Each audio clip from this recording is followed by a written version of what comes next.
Thank you for watching Conscious Consumer Network. The live stream broadcast is free to view. You can pause and rewind live broadcasts to catch up, or view shows at a later date by accessing our free archives of all shows. Check out our broadcast guide to see what's on. You can show your support by donating to our network support fund. Follow us on Facebook and Twitter, or subscribe to the monthly newsletter for updates. We thank you for supporting free and independent media.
This is For the Love of Learning, Voices of the Alternative Education Movement. Be inspired by the voices of visionaries, changemakers, and ordinary, extraordinary people who do what they do, all for the love of learning.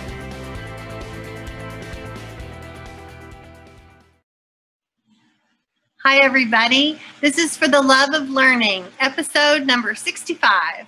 We have an evening with three grown unschoolers, Roya Dedeaux, Katie Patterson, and Sarah Pritchett. I'll introduce a little more about each of our guests in a few minutes. What we're doing is we're talking about their lives as teenage homeschoolers and about what's going on with them now as they're all in their 20s.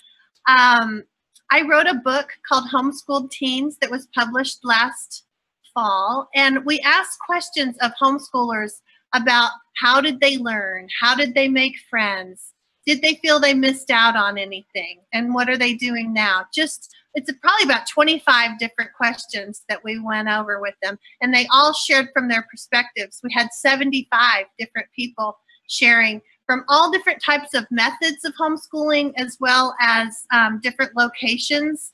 And so these three women that are here with us today are also from the book, and they shared in great detail, and I really, really appreciate that they did that. It's kind of like when you go to a homeschooling conference, sometimes some of the most popular sessions are when people come to hear the grown homeschoolers talk about what their life was like. You know, they really want to see, did they turn out okay? Are they happy? And so I think that you're going to find this show to be incredibly reassuring. So first, let me introduce to you Roya Dedeaux. Roya is a grown unschooler who lives in Los Angeles with her husband and 2-year-old Wyatt, where she's been enjoying hiking, exploring Hollywood, and having a little trouble keeping up with her blog, Little House in the Big Park. Roya has a Master of Science in Counseling and Bachelor of Arts in Recreation and Leisure Studies. She's a marriage and family therapist intern with a private practice in Los Alamitos. She also does long-distance counseling for homeschoolers. Her therapy website is Roya Dedeaux. It's RoyaDedeaux.com. I think we'll have that running at the bottom. And you can also follow her on Facebook at Roya Dedeaux, MFTI. Roya is a professor also in the Recreation and Leisure Department at California State University, Long Beach, and loves getting to teach classes about play and leisure. Roya specializes in art therapy and has spent most of her life crocheting, knitting, making journals, collaging, and following other artistic pursuits. She's a regular columnist in the Homeschooler Post. Roya sells her hand-crocheted jewelry at her Etsy shop, Roya Boya, and the fabulous jewelry habitats she makes with her also homeschooled sisters at Jewelry Habitat. Roya, thanks for being with us. Next, we have Katie Patterson. Katie was born in Dallas, Texas, and since her family was active duty military, they traveled all around the United States, exposing her to many interesting people and places. Katie spent most of her teen years acting in community theater productions, taking dance and vocal and acting lessons, writing fan fiction, and watching movies. She had several jobs as a teen, working at a local bookstore, the local movie theater, and at her acting school. At 18, Katie became intrigued with the art of film acting and signed on with a talent agency in San Antonio. She worked on a few commercial projects and then wrapped her first feature film in November 2010, Butcher Boys, a screenplay by Kim Henkel, the Texas Chainsaw Massacre director. Was he the director, Katie, or producer? He was one of the original writers. Right, okay. And Katie has an IMDb that we'll link to as well. Katie pursued the art of film acting as well as theater. She completed several semesters at Austin Community College and decided to apply to various conservatories around the country to improve her acting skills. In 2011, Katie left Texas for New York City and studied film acting at the New York Film Academy. She completed her second year of film acting in Los Angeles, graduating from NYFA with an associate degree in fine arts. Katie continues to live and work in Los Angeles, California. Currently, she's filming several short films, writing new sketches with Pie Pie Productions, and playing the voices of Apple Blossom and Screwball in the YouTube audio drama, Daughter of Discord. You can stay current with Katie's work at her website, and those links will also be on the show notes page. Thanks for joining us, Katie. Sarah Pritchett. Sarah was homeschooled her whole life. Sarah, her family lives in Austin, Texas, but frequently traveled to Chicago and Los Angeles as her father was active in the movie industry. Sarah spent most of her teen years participating in her local homeschool support group, Austin Area Homeschoolers, playing soccer weekly, acting with the Zach Scott Theater classes, and dancing at Ballet Austin. Sarah learned the Lindy Hop style at 14 and went on to be an organizer for Lindy events, a part-time teacher at 17, traveling to DC, New Orleans, and around the country competing and taking even more Lindy Hop lessons. Sarah adores children, and they adore her too. She was a nanny for 10 years. She's taken a little break from her widely popular Instagram account, Beat, where she photographed fabulously healthy, homemade, and gluten-free meal ideas. Sarah unschooled until she started at Austin Community College at 16. She graduated with an associate degree in English. In 2015, Sarah moved to Malmö, Sweden, to study human rights. She will be starting her second year in exchange in Indonesia after the fall. Her intention is to earn a degree in human rights and work at the UN or in an international non-government organization. And I'm Sue Patterson. I'm filling in for Lainey Liberty. She is taking her Project World School group to Peru, so I get to step in here every now and then. I have been married for 29 years. I have 3 grown children. We started homeschooling in 1996 when we figured out that schools just simply weren't going to work for our family. So I spent 20 years helping families around the world and connecting with other parents online and locally and across the country. I'm also a homeschooling coach and an unschooling mentor, and I work with parents who are frustrated with their current educational approach. I provide information that they're looking for and help them create a homeschooling plan that will actually work. You can find out more about that at SuePatterson.com, and that's also at the show notes page. And I am starting a new group that's called Chaos to Confidence for brand new homeschoolers. If you need a little extra support along the way starting out, feel free to hop over to the website. I'm the editor of the Homeschooler Post, a free online publication helping families explore various concepts about homeschooling and learning and parenting. And as I said before, I published the homeschooled teen books last fall, and that's primarily the topic for this evening. And if you need other connections online, Unschooling Mom to Mom is a Facebook group that I host that helps people get answers to questions that they might have. So all of the links are at the show notes page. And I want to go ahead and we'll get started. Usually people want to know off the bat kind of what a typical day was.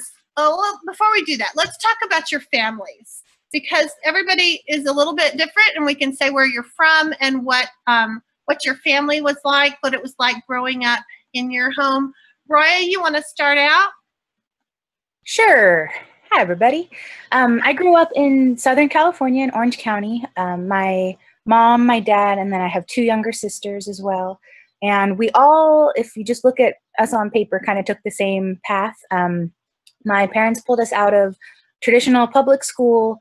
I was in 4th grade. My middle sister was in 1st grade, and then my youngest sister never went to school past preschool. So we all stopped at the same time. And then when I was 13, started taking classes at our community college and took a lot of art and English and ceramics and music and things like that. And my sisters, when they were 13, 14-ish, also went the same route. I spent a lot of time traveling with my family and without, lots of time going to homeschooling conferences, campouts. My best friends were scattered all over, mostly the US, but the world, who I met at homeschooling events. So time off, you know, I'd take several semesters and take time off to go travel, things like that. And then eventually I had enough credits and transferred to Cal State Long Beach. Let's see, that's off the topic of family though, but that was basically, we did a lot of park days, a lot of homeschooling stuff. We were really involved with like Shakespeare groups and swim teams and Girl Scouts and lots of activities for a very, very long time. Who's next? Okay, thanks, Roya. Katie, you want to go next and tell us a little bit about your family? Yeah, hi everybody. So I am the middle child of a younger sister and an older brother who was actually on the show, Michael Patterson. And we're a very tight-knit group. Like growing up together, homeschooling has been, it was an adventure to say the very least. We had a lot of fun, like going to park days. I auditioned for a lot of community theater. Me and my sister, we did, actually my brother did too. We did Scouts, and we were, and I think homeschooling for us was like the best choice because it made us like closer as a family to just, learned to get along with each other, and we got to go on so many fun adventures, like so many camping trips.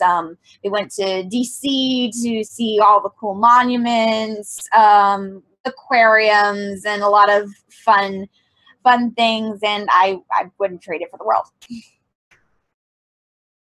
Okay, great, Katie. I'm glad you had a happy childhood. Okay, Sarah, you want to go ahead and tell us a little bit about your family? Yeah, hi guys. So I grew up homeschooled mainly because my father works in film, so he was constantly traveling, as Sue said, mainly to LA and then Chicago and Georgia and kind of wherever the job took him. So it was really hard for a lot of families to keep something together and tight-knit if they had children in school during the week. So we started off homeschooling and traveling with him. When we got a little bit older, we developed interests of our own that kept us in Austin.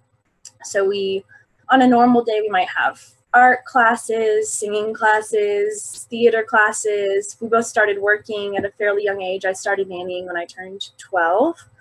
And we did that for a long time, and we did some academic work, but it was mainly unschooling. So my parents would always joke that neither of us were really homeschooled because we were never at home. We would take the bus by ourselves at a pretty young age, and we just kind of liked to be independent. I especially like to kind of go out on my own and spend the whole day out in the world and come home and do some studying and formal reading sometimes then, but not so much. I started at community college when I turned 16. And that was definitely a change, but I felt pretty well prepared for it. So I spent 16 to the next 4 years I was there getting my associates and taking part-time classes. I took a lot of sign language, which was my second language for a long time. So for a long time, my brother and I were both in college, and a normal day for us was like any other normal college student's day. And yeah, we've both had an amazing time being homeschooled and having the opportunity to really be out in the world the majority of the time, to spend our days with all different people of all different ages, and to get to choose any activity that we wanted rather than what was presented to us in a school setting. So it's been really great. Awesome, Sarah. Thanks. And you know, of course, when you do a live show, everybody always thinks, oh no, I forgot to mention some things. And so we're going to loop back around because we've kind of combined about your family with your typical day. So go ahead and tell us more. I think in the second half of the show, we'll talk more about college for those that are interested specifically in that aspect. But let's try to think about some of those younger teen years, how we were spending our lives. Because I think there's a whole lot of people with kids that are in that 12 to 14-year-old range, and they're thinking, well, they're too young to start community college in most places. And they're sleeping an awful lot. And they're, you know, there's just lots of different things that happen with the teenagers. So tell us a little bit about what your life looked like when you were in the first half of your teen years. Roya, you want to start? Sure. I mentioned Girl Scouts, swim team. I was in a Shakespeare theater group, as were my sisters. We very often all did things kind of the same, together at least. We did a lot of multi-age, multi-generational kind of activities. So our Girl Scout troop was homeschoolers and of all ages. We did, you know, the Shakespeare group together, things like that. My mom was a teacher at community college, and so she worked at nights often, a couple nights a week. And my dad worked, he works for Edison, and so he worked full-time during the day, you know, 9 to 5 or 8 to, you know, 7, whatever the full-time, you know, Monday through Friday job. And so, let's see, a lot of, you know, my sisters are 3 years and then 6 years younger than I am. And so I'd say in my younger teen years, it looked a lot like what it did the previous couple of years. We watched a lot of TV, played a lot of pretend based on that TV, with friends, a lot of stuff with friends. I think it was Sarah who said something about how they were never at home, and I wouldn't have called it homeschooling then either, because, you know, we joked and said it would car schooling or park schooling or wherever else in the world we were schooling.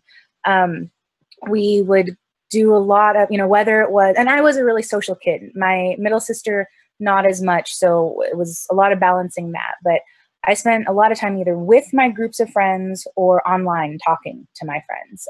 I mentioned all my homeschooling friends that I met from other things. So I spent a lot of time on, I think, what was it, AOL Instant Messenger at that point, or LiveJournal, or our email lists, a lot, like hours and hours every day talking to my friends.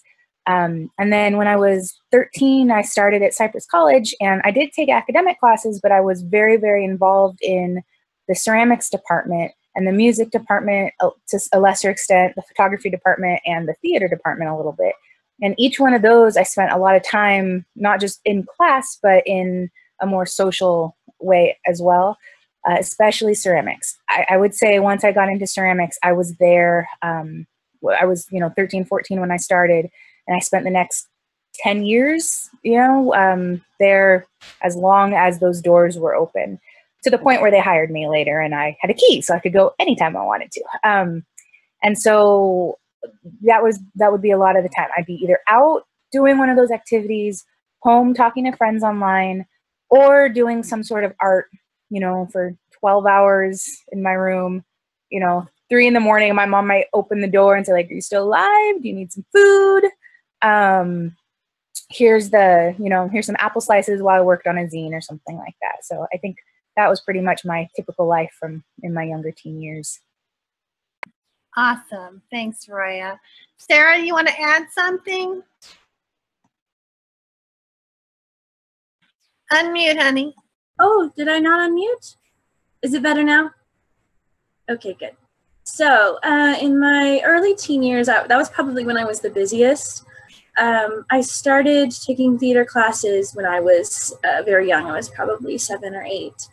But that continued. So when I was around 13, 14, I was pretty avidly studying Shakespeare was one of my main interests at the time. And I was also probably doing too many things to fit into a schedule. I was in graphic art classes, and I was in vocal singing classes. I was in dance classes of various kinds. And yeah, I was just generally very, very busy and out in the world at that time doing pretty structured activities. It was when I turned about 15 that things started to slow down a little bit, and I started to really focus in on Lindy Hop. So I was doing that very, very regularly, but also I was sleeping a lot, and I was hanging out with my friends a lot, and I think I really needed those years to do that. So my parents' parenting style during that time was really based on trust. So I would go out with my friends all day. For a long time, I didn't have a cell phone, or not one with internet and texting and all of that. So I would be gone for pretty long periods of time, and I would go to dance events where I'd be out till 4 in the morning, and my parents would come pick me up. And it was definitely alternative, but what really worked for me is that I'm someone who needs a lot of freedom, and at that time I really needed a lot of freedom, and I needed my parents to trust me. So my teen years were fairly unconventional, especially the later ones were pretty unstructured and really based on what I was interested in and my social life, and that was really beneficial for me, because then I could take a kind of leap from that point into the more academic world and more professional world, having had some time to just enjoy being young while also doing structured activities. And I was working through all of that as well as a nanny. So yeah, that's what mine were like. That's great, Sarah. Thanks. Because you brought up a really interesting point that happens with a lot of unschooling families is once you remove that structure of school Monday through Friday from 8 to 3, the idea of getting to bed at a certain time and getting on these really rigid schedules kind of falls away too if you're open to it. And so a lot of families were able to, that I know of, that have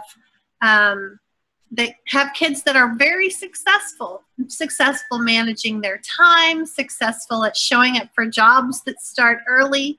You know, that's often the thing that they say, if you are, if you let them go at their own pace, then how will they ever learn how to get up early for work? You don't really need to practice. If you want to go to work, you'll get up early and you'll go. And I'm sure you had that experience, Sarah, with nannying and any of the jobs, all three of you, all the different things that you did, you were able to get up. Katie, did you want to add something more? I'm going to go ahead and. Yeah, like they said, I was also one who enjoyed her sleep very, very much. And it helped me, especially because I was auditioning and doing a lot of community theaters, especially in my early teenhood. And a lot of the times rehearsals ran at least until like 10:30, sometimes at 11 o'clock at night. And in one specific show, Fiddler on the Roof, since that was such a long show, we wouldn't get out until about midnight. And so I felt so bad for all the kids that were there who did go to public school and had to go to school the next morning. And I was just like, oh my gosh, I'm so lucky I get to sleep in. Other stuff that I was doing during my teen years, I wrote a lot of fan fiction. I was really into writing as well as theater. I was going to anime conventions, which was a lot of fun. I got really into that when I was 14. And then actually when I hit my mid-teenhood, 16, 17, I got my first job at Barnes & Noble working as a bookseller. And it's a funny thing that you mentioned, like the people will learn how to manage their own time. Like kids will learn how to manage their own time, because there was a time where when I was 19, I had 3 jobs. I just booked Butcher Boys, and I was also doing community college during the shooting days. Luckily, a lot of the shooting was done at night, but there was like one weekend in particular where I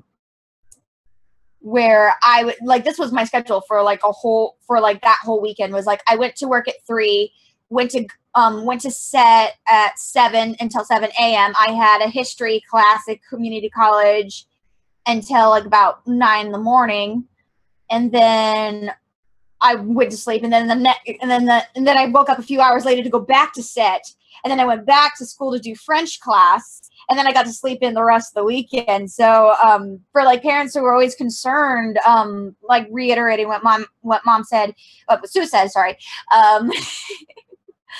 What she said, like kids will, like people who are worried, like, oh, if they don't go to school, they're not going to learn how to manage time. No, kids will learn how to manage time. If they're put in a situation where they need to manage time, they will learn how to do it. So don't worry, they'll figure it out.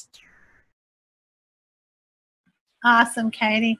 Yeah, that was a pretty wild schedule you had. I don't think it's any secret that Katie's my daughter, so she calls me mom every now and then. What can we do? Anyway, okay. So we talked a little bit about your typical day, and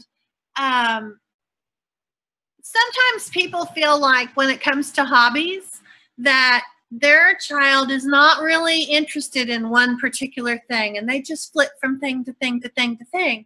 And how can that possibly be good? And how can I possibly support that? And why would I want to? Wouldn't I want them to focus, focus, focus? And so I think some of you might have something to say about that. Or were you somebody that totally focused and you had your thing and you just dove in? And, you know, teenage years, that covers a pretty big span. You may have been both throughout the course of all of your teen years. You may have been for a little while one, a little while another. And maybe you want to speak to the idea that having that kind of flexibility to move from dabbler to dive-inner might be something that we would want to encourage parents to allow kids to do. So let's see, who wants to go first? Go ahead and give me a wave if this is something that Sarah, you want to go ahead? Unmute. Sarah, you're still muted.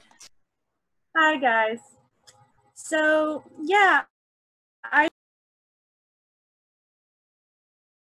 doing a lot of different activities. So I would say that I was definitely a dabbler and pretty much still am. Right now, I'm pretty focused on college and I'm taking my degree in human rights, but I'm still always interested in doing like 8 different things at once and joining a whole bunch of different clubs, and it's usually all in the same vein. I've noticed with the kids that I nanny too that even the dabblers have a general area that they tend to focus on, but maybe not. Maybe your kid wants to study physics on the weekend and they like to tap dance. I think that gave me a pretty well-rounded sense of my capabilities and also of what was out there in the world for me to accomplish or to leave for somebody else. So, you know, I did drawing for a number of years and I really liked it, and I would say that it was not a waste of time even though I didn't go into drawing. It definitely helped me with motor skills and fine art skills, and it also helped me to realize that I don't want to be an artist. So that was one of the things that I really benefited from was, you know, I love acting, but I don't want to be a professional actor. I love dancing, but maybe I'm not a professional dancer. These are just things that do something for my mind or for my body or for my personality that really fulfill me in a different way than professionally or academically. So I would let the dabblers be dabblers personally. I think when a child starts to focus in on something, it's often really good to encourage them so that they have some support and some guidance with something that could potentially be a huge deal for them. But, you know, if they do gymnastics for 10 years and then they want to let it go, sometimes they have to let it go. Good point. Okay. Roya, did you want to add something here? Yeah. I was just trying to think over my life, you know, would I say I'm a dabbler or someone who gets super into something? Because different times in my life, I felt very differently about that. I remember having some like anxiety about the fact that I felt like I could never settle on one thing. And I had friends or I knew people who like they had played piano for 15 years and they were an expert and that's what they did and they knew what they were going to go do. And I felt some jealousy over that because I'd skim through our college catalog of all the different majors I could have and could really truly visualize my life in any one of those 500 directions. I would have been happy to go into any of those things. And one of the reasons I ended up going with a bachelor's in recreation and leisure studies was because it encompassed so many things. So I didn't have to narrow it down at that point in my life. On the other hand, when I'm doing something, that's kind of all I want to be doing. I'm kind of laughing right now because I have my quilting stuff right here in front of me so that when other people are talking, I'm cutting little squares up because I just want to quilt right now with my entire life. I would like to abandon everything and just quilt. And now I know me, and I know that I'm going to do that for a little while. And next week I might be back at crocheting, and the week after that, maybe all I want to do is watch Parks and Recreation, and maybe the week after that it's something else. I've started to think of balance in a much longer term than like a balanced day or a balanced week or even a balanced year. That I think over my lifetime, I will have a fairly balanced time. But when I was a teenager, I dove in deep, but I dove in often to a lot of different things. And now I'm a therapist. And so I have a lot of parents and their kids coming to me with some levels of anxiety about my kid, either way. Either my kid is so into a lot of different things that I don't think they're ever going to focus, or my kid is really, this is all they want to do with their time, and they're worried about the amount of time and passion their kid is spending on that one thing. And it's so interesting because each set of parents, I think the grass is greener for them. Each end of the spectrum fills parents with anxiety.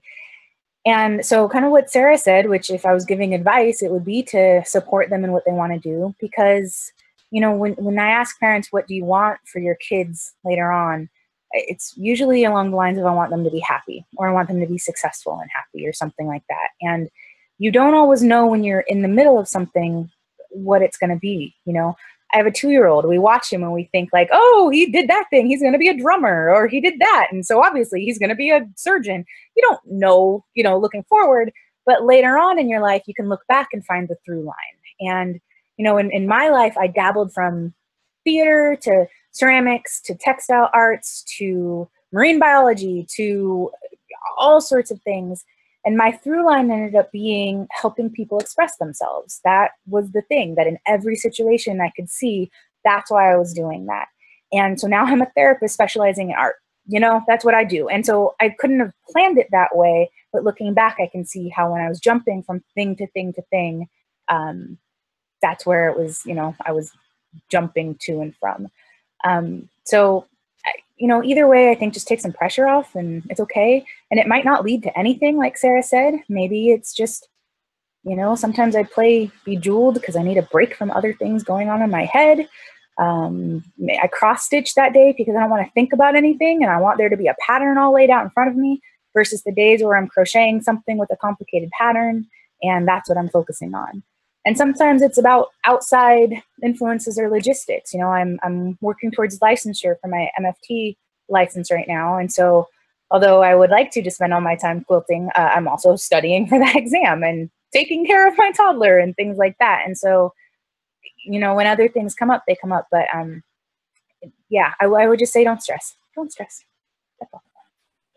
I think those are really good points, Roya. I think also something that you don't necessarily see, it's not always about, are they going to become the next bug scientist because they did their big bug collection, or, it is the idea of being able to go from an interest that's just a little bitty glimmer of a curiosity to something that could actually become a passion.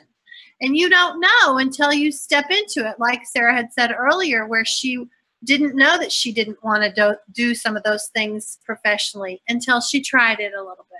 And I think that that's one of the things that parents can do for their kids, is to let them go ahead and experience it and feel how that goes, kind of feel it out. And whether one thing leads to another, that might not even be the most important thing as it is maybe just that they got to get some self-assurance, that they got to learn how to trust themselves, of how do you dive deeper if you want to dive deeper, and do you have the freedom to step out of it if you want to step out of it. Those are such fabulous life skills to have later on when that's what your whole life is about. So Katie, do you want to add something about how it went for you as far as hobbies go? As far as hobbies go, I'm actually kind of different from both Roya and Sarah. I'm more of a completely focused mainly on one singular task, but dabbling just a little bit in other little areas, like dabbling in anime, dabbling with writing and stuff like that. And kind of what you, Roya was saying in the chat, some passions, I maybe focused on one thing, but they may have died out and then replaced with new passions that are somewhat similar. Like, originally, I thought I was going to be a Broadway star on Broadway because I love doing musicals, I love doing theater. But then all of a sudden, it changed when I was 18. And I was just like, oh my gosh, I love doing film. This is a lot of fun, and I'm still having a very wonderful career in film. I'm now working, but now I'm starting to dabble a little more, but still in the acting industry. I'm doing more writing. I'm also producing different features and short films. I'm also going to be dabbling a little more into voiceover, and that's been awesome. But it's not like I'm like focused entirely on one thing, though it did feel like it for quite a bit, where it's just like, this is all my life is. There's nothing else. I mean, I dabbled a little bit in some sports, like when I was younger, I did hockey, I did volleyball, I did a little bit of dance, and I was in part of like some study groups that studied like I was part of a study group that did Hinduism as their studying thing, and then or World War II. And it was fun to like learn those little things, but then I was just like, not my type. Bye-bye. See you later. As for advice that I would give to parents, especially if they're like, for parents that have kids that are like completely focused on something and they're not sure if they can make a career out of them, let them figure it out, because you never know what you do could lead to a career of some kind. Like, honestly, when I was writing fan fictions, I didn't think I was ever going to be using my writing skills as an actor. And lo and behold, I have written 2 sketches. I'm in the middle of writing a couple of shorts, a web series, 2 different feature films that are incredibly different. One that's more of like a psychological thriller, and then one that's a fantasy adventure story. And I never knew when I was writing my little Phantom of the Opera fan fictions that I'd be utilizing that skill. And then with acting, like I said, it changed from going from musical theater to going to film to doing more stuff that's like in the film industry. It doesn't, I mean, it's not always the same. It sometimes changes. Awesome. Okay, thanks. So I think we're going to switch up a little bit and talk about your social life a little bit. Sometimes people think, oh, you know, I've got this really social butterfly of a kid, so I couldn't possibly homeschool my child because that would remove all kinds of opportunities for them to make friends or date, any of the things that people kind of worry about. You know, it was surprising to me in the book, a whole lot of people worry about whether or not you're going to get to go to prom. And a lot of the people that answered in the book said, wow, you know, if prom was the high point, that's kind of setting the bar a little bit low. But I think the social life in general is a concern for a lot of people. A lot of people think that their social life is going to all come from being in high school. I can't even imagine someone thinking their social life is coming from middle school, but maybe they do. And they do have, you know, people have sleepovers, or they have friends that they get together and go do things. Not necessarily they're doing it at school, but they're doing it outside of school. So talk to me a little bit about how you made friends. How did you feel like your social life was just fine, or was it lacking? Or, you know, just tell me a little bit, and we'll ask some questions if something comes up. So who wants to go first? Katie's waving her hand. So. First of all, I want to say that when I was a kid, I was definitely not the social butterfly of my family. That was my sister's area of expertise. I was the more artsy, artistic, job workaholic kind of person, and I still am to this day. But it doesn't mean that I didn't make friends. Like, I made a lot of friends in my Girl Scout troop. I made friends while I was with like my fellow actors. And it was, I mean, but the thing is, I was very picky when I chose my friends. I was like if they were like the kind of people that like we didn't click, I didn't try to make it work out between us. I was more like, you know what, we're not compatible as friends. I'm gonna go over here and work on my lines for my theater. So I'll see you later. Let's see. And also help. I mean, partly when I was younger, I had trouble picking up on certain social cues that kind of hindered me as like socially. But at the same time, being a workaholic, I didn't really care that much. I felt like socially I was in a good place. I'm like, yeah, I have a few select friends here and there. Yeah, I don't have like the entire world with me going, oh, let's be best friends forever with all our little heart necklaces that come apart and you keep one half, I keep the other half. No, I wasn't that kind of person. And I personally, I was very happy with that. And for those people out there who asked me like, oh, don't you miss prom and all that fun stuff? I was one of the people in the book that said, no, I do not miss it. Mainly because when I was 18, I had just signed with my agency in San Antonio. I was working 3 jobs. I had just signed on for some courses at community college.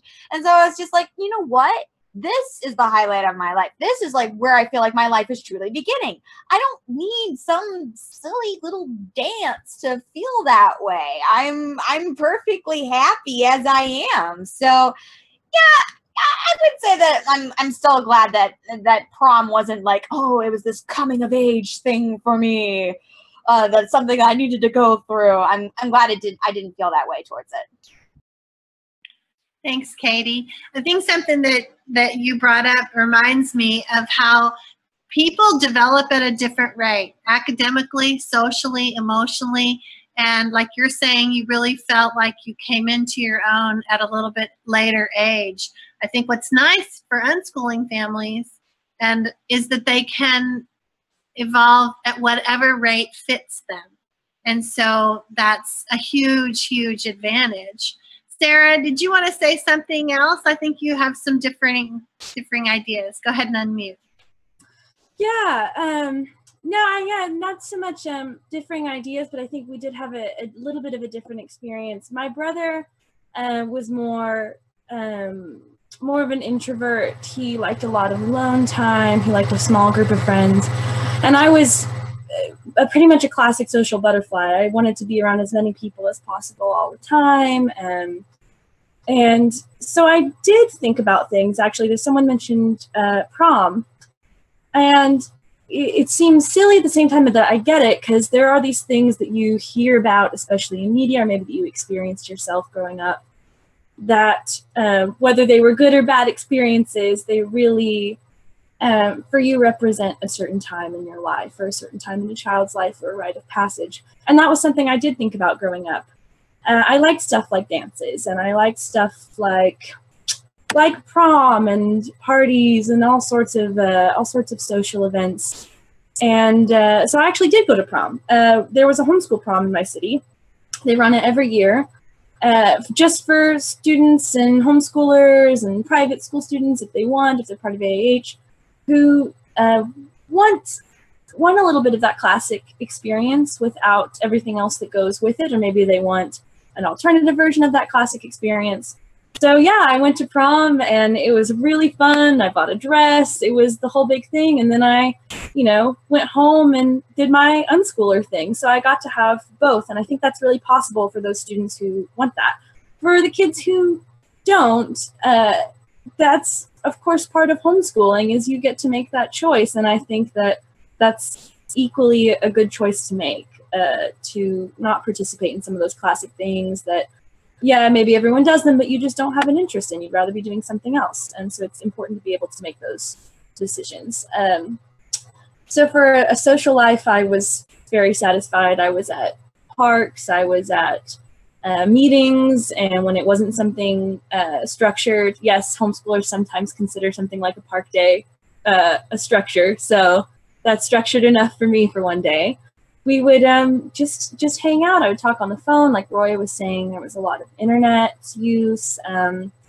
I never felt that being homeschooled kept me from having a social life, nor did it keep me from having those experiences that are in every movie that I wanted a part of. So.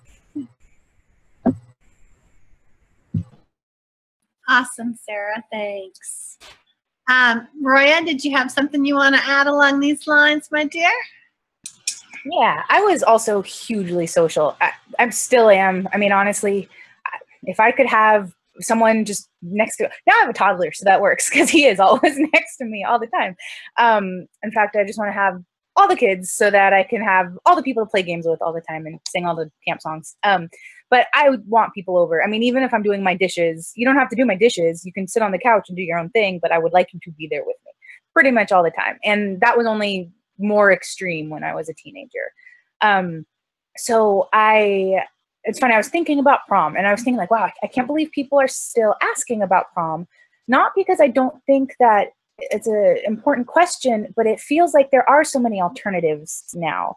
That's part of homeschooling, I think. That was to look at the life that you want and the experiences you want to have, and then pursue the pieces that you want to pull out. And so if dances, sports, whatever, being on a team or playing an instrument or whatever thing is that people attach with school, if you want to do that thing, there are opportunities to do that thing. You don't have to have classes and homework and everything else that's not so great that comes with school to do that one thing. And I do think rites of passage or coming of age events are really important. From what I hear from the majority of people, prom isn't always the greatest way to have a, rite of passage like that. Many people didn't enjoy their prom. If there's anything that the movies have taught me, it's not ever what you expect it to be. I was in a Girl Scout troop, and the moms all put together this really beautiful ceremony for us when we all hit a certain age. And I went to Not Back to School camp in Oregon multiple times, and there was an unprom there. And so we dressed up and went crazy and danced, all night and things like that. And so, but those were incredibly meaningful, valuable experiences that were far more customized, that we sought out, and I think had the potential for being a lot more meaningful than something more formulaic, that has a lot more maybe pressure, expectations put on it as well. And so, other things, I was really, really social. And I know that was hard on my middle sister, who had her friends, but did not want to be or need to be around nearly as many people for as many hours a day as I did.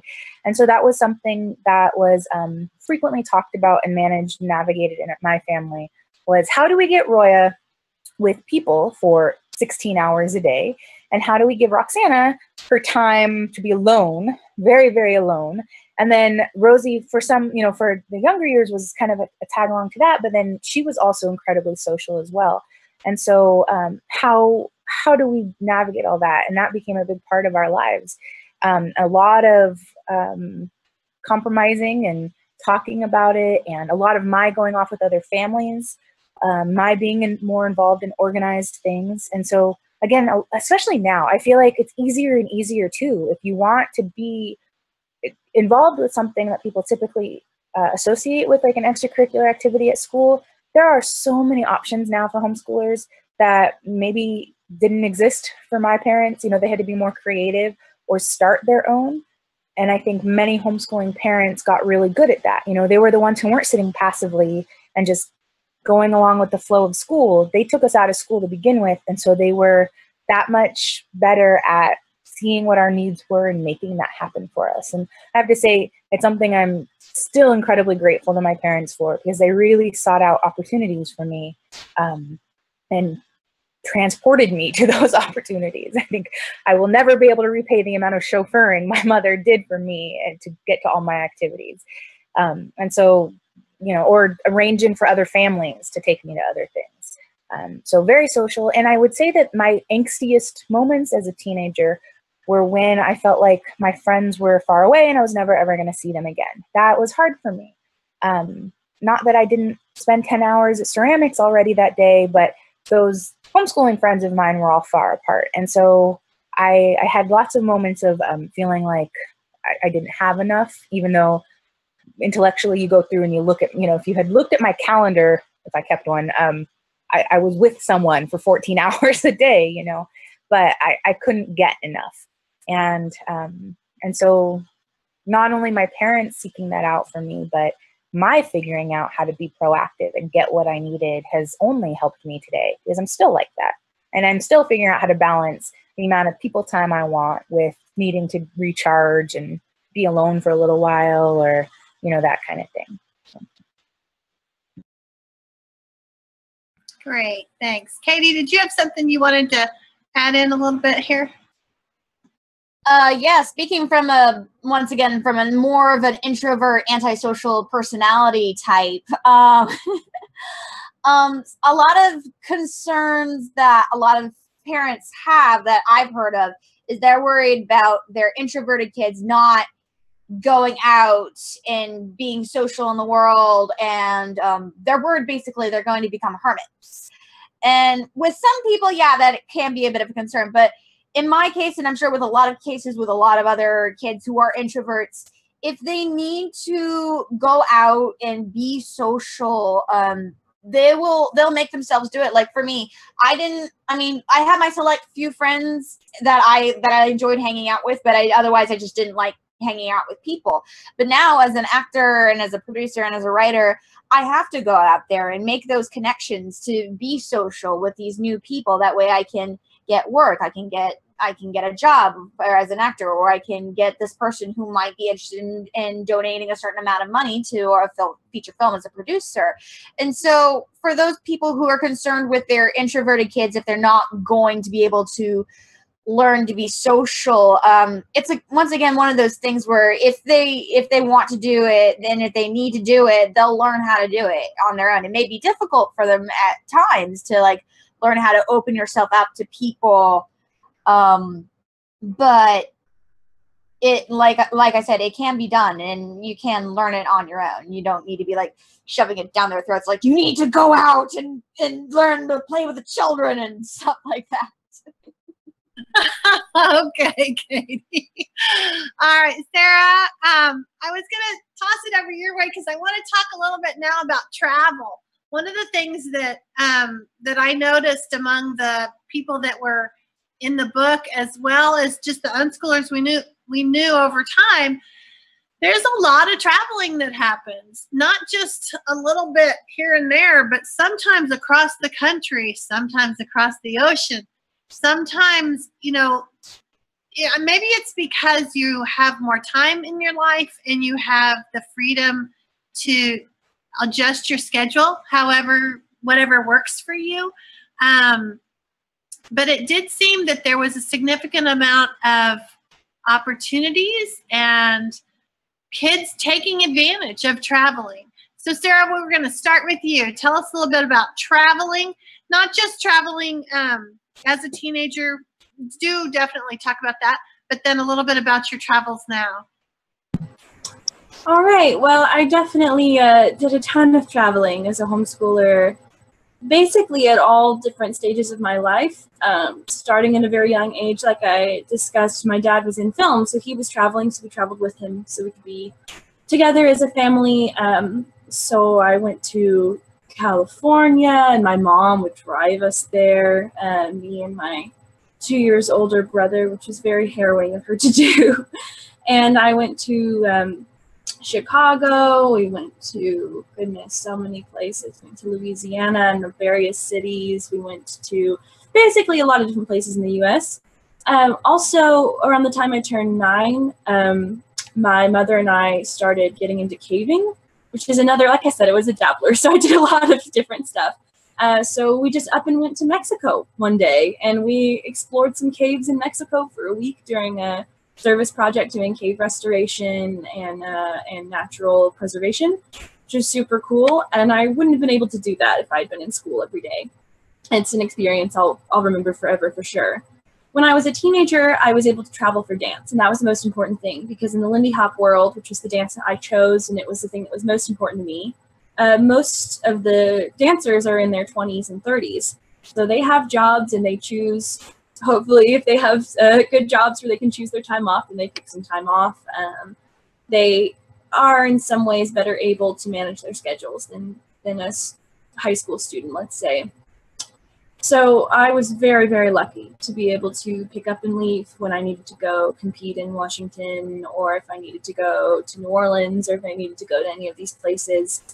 My parents, like I said, were super trusting, and I tried to earn that whenever I could. So I would often go with my dance teachers and just say, "Bye, parents, I'll see you in a week." And that was a really enriching part of my life too. As I got older, though, I felt like I'd explored a lot of the U.S., and I never felt like I had to be stuck in my hometown or in my state, but I really, really wanted to see more, and I wanted to see more outside of the U.S. So, yeah, around, let's see, 2 years ago, I was accepted to a school in Colorado at UC Boulder, and it was very expensive. And it just wasn't quite far enough. I wanted to do something a little bit more out there. And I think that a life of traveling and growing up with that mindset allowed me to kind of, me and my family too, to consider some kind of out of the box options. So we started looking at Sweden, and I've always wanted to live in Scandinavia. I've had a weird obsession with all the Scandinavian countries for a very long time. We just thought, what if? So we found a degree that was taught in English language, so I didn't have to learn Swedish immediately. And we started the application process, and we researched housing, and it ended up happening, and it was a dream come true. So I'm very, very happy that I had an environment where traveling was key. And so now, I think 2 months, no, not even 2 months, maybe a month after I got to Sweden, it was time to apply for exchange studies from Sweden to other countries. And I thought, well, why not? So I applied to go to Indonesia, and I was very, very lucky and honored to be accepted to that. So now I'm going to explore some of Southeast Asia. And after that, I'm already looking at the next place. So yeah, I would say that a life that didn't feel confined to a certain geographical area was really an important setup for the life I want to lead now, and working in, in the United Nations or in something like that. Something that I'm really, really hoping to be able to do. I'm going to have to travel a lot, and I'm going to have to be used to not being tied down anywhere. So that was my life. Thanks, Sarah. That was great. Roya, you want to tell us a little bit about traveling as a teenager and maybe as a young adult? Sure. As you were talking, Sarah, I was thinking about how exotic that is and how exciting that is, and how most of my parents tell the story a lot about how I went to Spain and Germany, but I was 9 months old, so I don't count that. So most of my travel experience is within the United States, and a lot of it centered around when I was a teenager. Although I love seeing new places and experiencing those cultures, I think for me, the catalyst for a lot of my travel was the friends I would go visit. And that was really important. And so, like I mentioned, I had a lot of friends from homeschooling conferences, campouts, not back to school camp, things like that. And they lived all over. And so my travel would very often be very much go visit those people. And as a family, we traveled a lot. We camped as a family from a very young age. Those are some of my earliest and best memories, are going camping with my family. And then we would do things like I'm trying to think, we took off a couple weeks in the middle of like 4th grade, I think, while I was still in school, and went and traveled. And, my parents, even before we were homeschoolers, traveling was so clearly such a more rich experience that if we had that opportunity, we would do that instead of school. And so, I'm always amazed when I hear about families who don't go on some cool vacation because their kid has school. Like, really? You're going to miss out on that? So we did a lot of travel together as a family, a lot of road trips, camping trips. And then when we started going to conferences, we'd go all over, I've been all over the United States going to conferences. My mom's been all over, I don't know about all over the world. She's been a lot of places to go to conferences. and the campouts and everything with our homeschooling groups. And then I started wanting to travel more independently. And I think that that's when also we kicked up travel as a family a little bit more, kicked it up a notch, just so that my parents felt a little bit more comfortable with me traveling alone.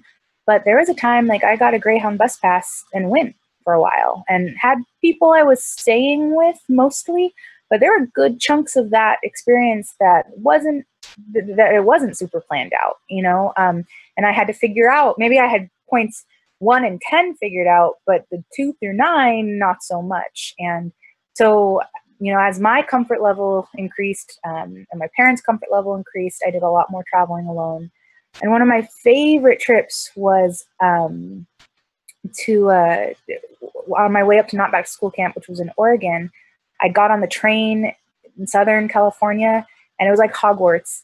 I mean, it was amazing because as the train went, more and more homeschoolers who were all going to camp got on the train until there were like 50 of us, and we took over the train, and it was a blast. And so, again, most of my travel is definitely geared towards the people I was going and traveling to. Until, I did love to travel enough, though, that I got a job later. I worked helping adults with developmental disabilities travel internationally. And so I did a lot of travel through work as well. And now a lot of traveling with my husband and with my son. So yeah, lots of travel. Yeah, and I'll chime in real quick. I heard a comment you made about camping, and my family did a lot of backpacking growing up as well. We were outdoorsy, and I will say for homeschoolers, it is a huge plus to be able to go to a campsite during the week and not on the weekend when there are less people. So, and generally flying, anything that you need to do during the week is better, and you have that ability. So yeah, that's definitely a plus as well. That is so true, Sarah. The lines are so much shorter. Everything is so much better. Katie, did you want to talk a little bit about traveling with your family and what you've done? Well, being in a military-based family, traveling basically becomes a part of you. Like, I was born into it. Like, I wasn't like born and then also my parents, because my dad decided to become military and then we started moving. I was always moving from the day I was born. So I always jokingly say, I'm from Texas, but technically I'm a nomad.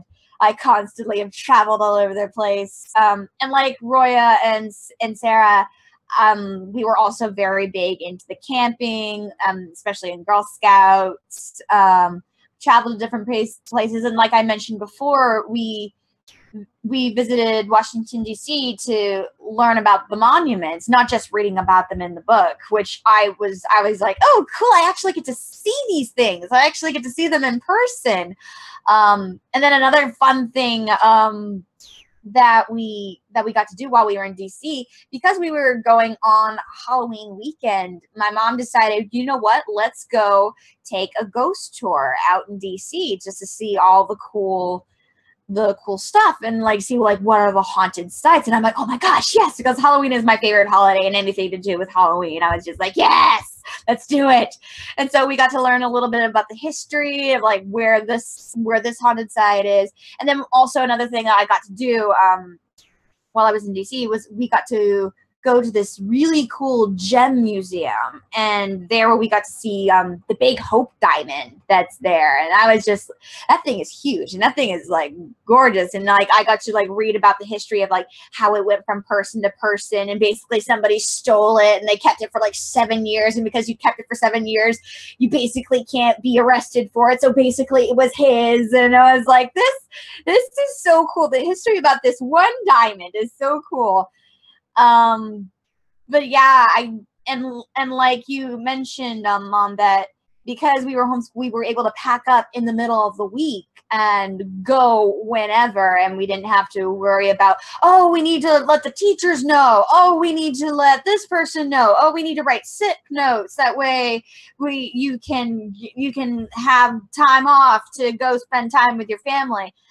We didn't have to worry about that. And that was a nice thing to worry. We could just like relax and enjoy like going to DC, going to Hawaii, going on a camping trip, going up into Alaska, looking at glaciers. and it was a lot of fun. And Katie, do you want to talk a little bit about how you moved away from home and how different that was, because that was a big step? Oh yeah, I am out of all my siblings, I am the only one who decided to leave the state of Texas for college. I went into the New York Film Academy for my first year, and then Los Angeles for my second year to get my associates. It was a little scary at first, like kind of just like I'm in the big city all by myself.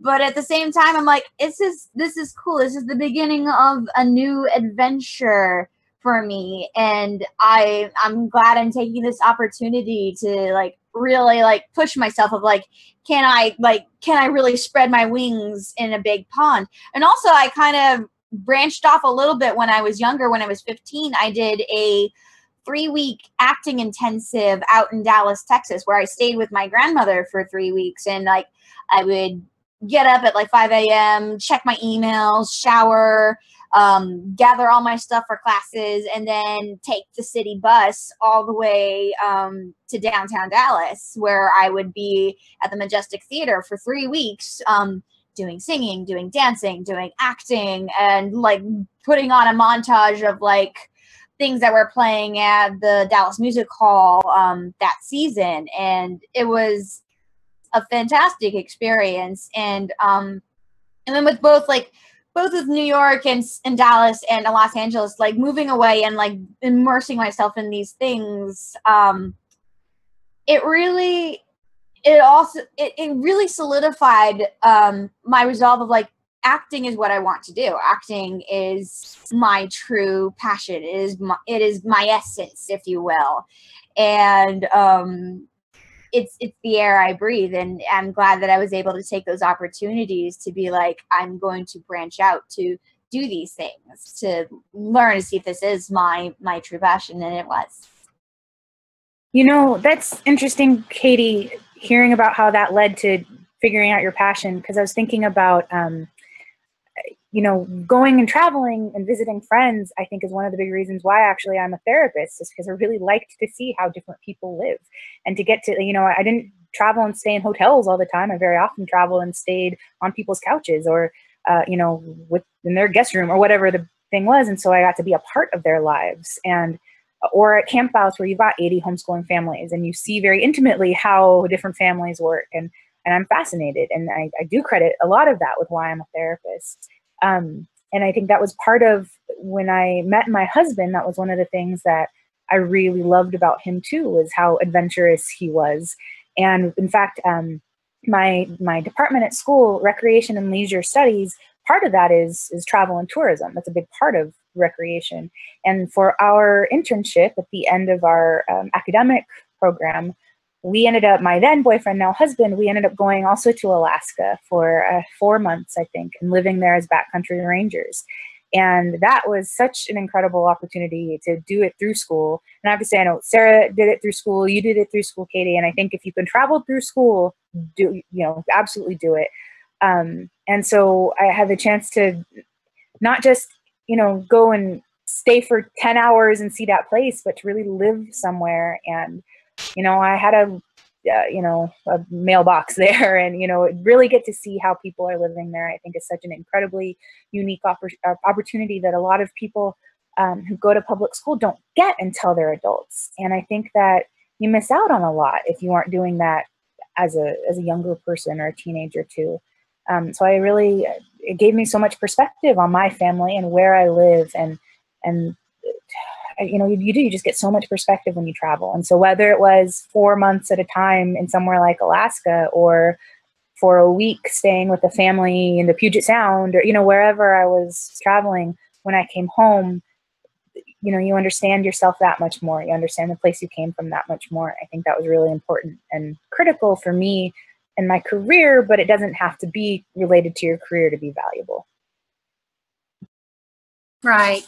I think a lot of unschoolers have lives that seem much more adventurous, which is so cool that we have an opportunity to not just have one day looks just like another day kind of a life. We have an opportunity to make this life full of adventure. We don't have to wait until the magic age of 18 to suddenly start a life. And so we're going to take a break here for a minute. We have a clip for you. It's a little bit irreverent. It comes from the movie Accepted. We liked it because the idea is that learning happens in all different ways. That learning isn't necessarily the traditional way. There's room for all kinds of other versions. And so if you have little kids that are sensitive to some language, you might want to put some headphones on or go get them a drink of water or something. It's a short clip, but it's from the movie Accepted. And we just thought that it would be nice when we come back, we'll talk about the girls, how they had their college experiences. So we'll go ahead and onto the clip. Mr. Gaines, answer the question. No, I'm not going to answer your question because you guys have already made up your minds. I'm an expert in rejection, and I can see it on your faces. And it's too bad that you judge us by the way we look and not by who we are. Just because you want us to be more like them, when the truth is, we're not like them, and I am damn proud of that fact.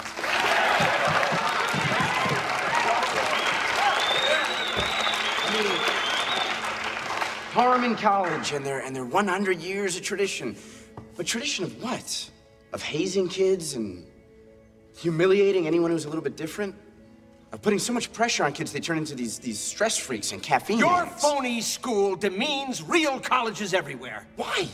Why can't we both exist, huh? You can have your grades and your rules and your structure and your ivory towers, and then we'll do things our way. Why do we have to conform to what you want? Your curriculum is a joke, and you, sir, are a criminal. You know what? You're a criminal, because you rob these kids of their creativity and their passion. That's the real crime.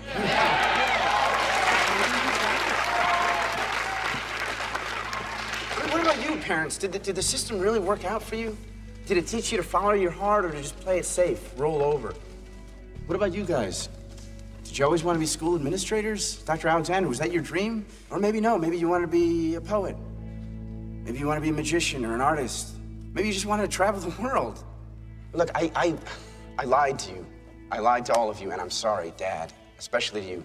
But out of that desperation, something happened that was so amazing. It was full of possibilities, and isn't that what you ultimately want for us as parents? I mean, is possibilities. Well, we came here today to ask for your approval, and something just occurred to me. I don't give a shit. Who cares about your approval? We don't need your approval to tell us that what we did was real.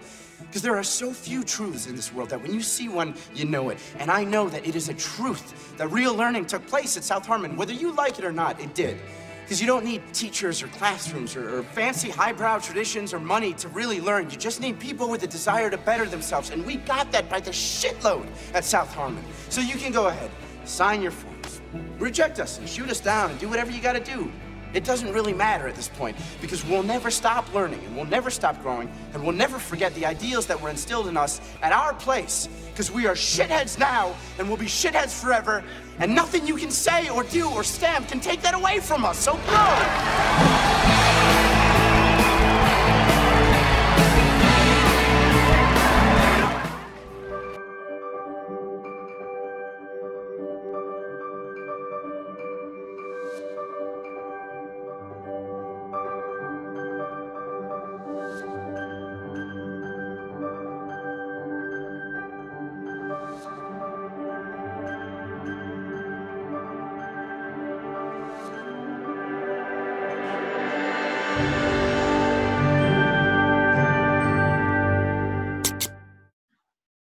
Okay, well, I hope you enjoyed the clip that we had for you.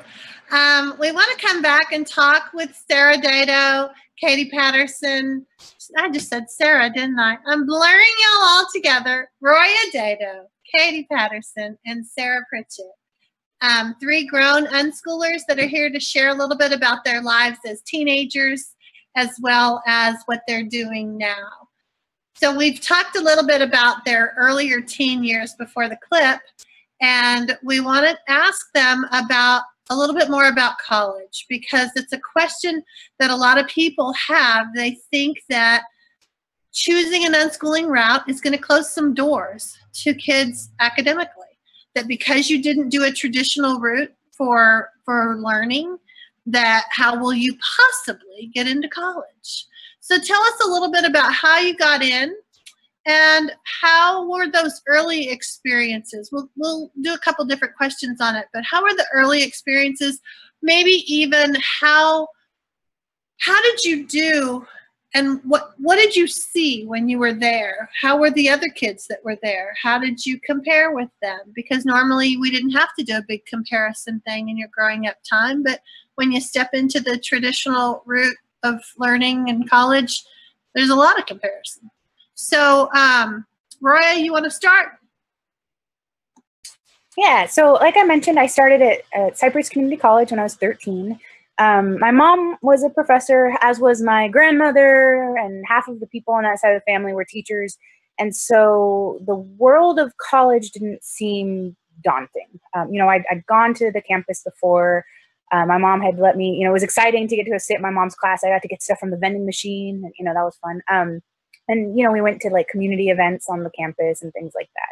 So when I was looking around, I wanted voice lessons. Actually, that was what got me there. I wanted voice lessons, and Cypress College offered the cheapest voice lessons in the area. And so I started the first semester. I don't remember how many classes I took, but they were like voice and keyboard, that kind of thing.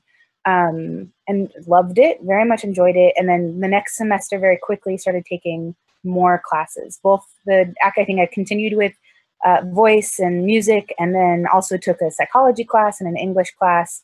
And I was so excited to have teachers whose jobs were to read the things I wrote and talk to me about them. I was so excited about that. And I just remember getting feedback from one of my first classes where like we watched a movie and wrote an essay about that, and my teacher getting like critiquing me, and we had this incredibly wonderful conversation about these nuanced things that, you know, I would have to pay other people in my life to sit and talk to me in as much detail as I wanted to talk about. And so that was really nice. And so I found that teachers responded very well to me because I was first off, I was young enough that I had time. I wasn't at that time thinking about, I'm going to transfer, I'm going to get this, I need this time, and you know, or these classes in this amount of time. And so I was taking the classes that sounded interesting to me, which meant I was interested in the material, which set me apart, sadly, from many of the other students. And the teachers really liked that. I am now a professor at Cal State Long Beach. And I have to say, it really does make a difference when a student is interested. You can tell, you know, there are apathetic students and it's exhausting. And so I had really good experiences with my teachers and very few truly negative experiences with other students. I had a lot of experiences with uninformed students who, you know, I was 13 and I looked 13. Things changed a lot for me in college once I hit about 18 and I was the same age as the other students. But I was young. I was younger by 5 years than anyone else in the classes. And so people either mothered me or parented me, you know, or were a little skeptical of me. But most people didn't say anything outright negative. And then when they got to know me, it was fine, with like 2 noticeable exceptions in the years and years and years I was in college. So after, let's see, I took, you know, ceramics, like I said, for a long time. I was really, really involved with that department, and then started thinking about transferring to another school one day. So started knocking out some of the general ed classes. But again, if I didn't like the teacher or wasn't interested in the subject, was pretty quick to drop a class if it wasn't doing it for me, until I found a teacher I liked, and then I would take all their classes, for example. And then when I was 18, I think that's right, I transferred to Cal State Long Beach to get my degree. And at that point, I had all the classes I needed. And towards the end of that, maybe I took like 1 or 2 classes very purposely because they filled gaps in the transfer requirements. But I know different areas are different. California, we have a really great community college system that leads very wonderfully into the university, the state university system. And so that was a pretty easy transition. And at that point, I got to choose whether or not to tell people I was homeschooled. And so there wasn't you know, I was the same age as everybody else once I hit Cal State Long Beach. And so that was on me and what I wanted to do. So I know we're going to ask more questions about college, so I'll leave it there for now. Okay, great. Okay, do you want to tell us a little bit about what made you decide that you wanted to go to college and how that was getting into college after spending what I know your whole teen time doing theater and dance and writing fan fiction and a different path. So tell us a little bit about how that went for you and why. Yeah, originally I always thought, I was just like, you know what, I just might jump into my acting career and not have to worry about going to college.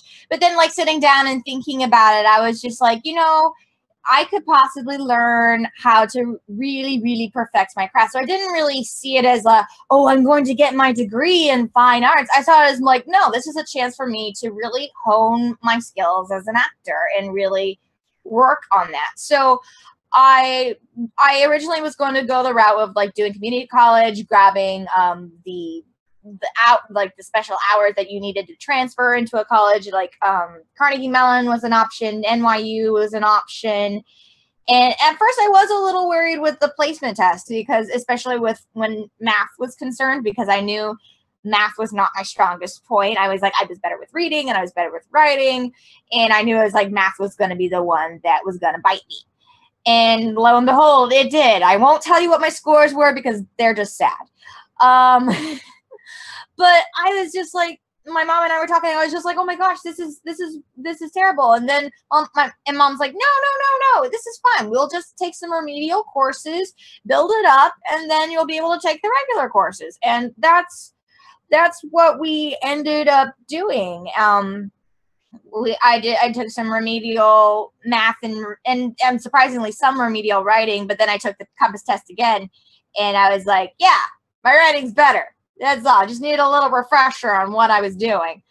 But then like partway through getting the special hours for all to transfer, I went to my mom and I'm like, you know, Mom, I honestly don't want to go this route because I want to just focus on my acting. I don't really want to like have to worry about government and history and math and English and all those other academic courses.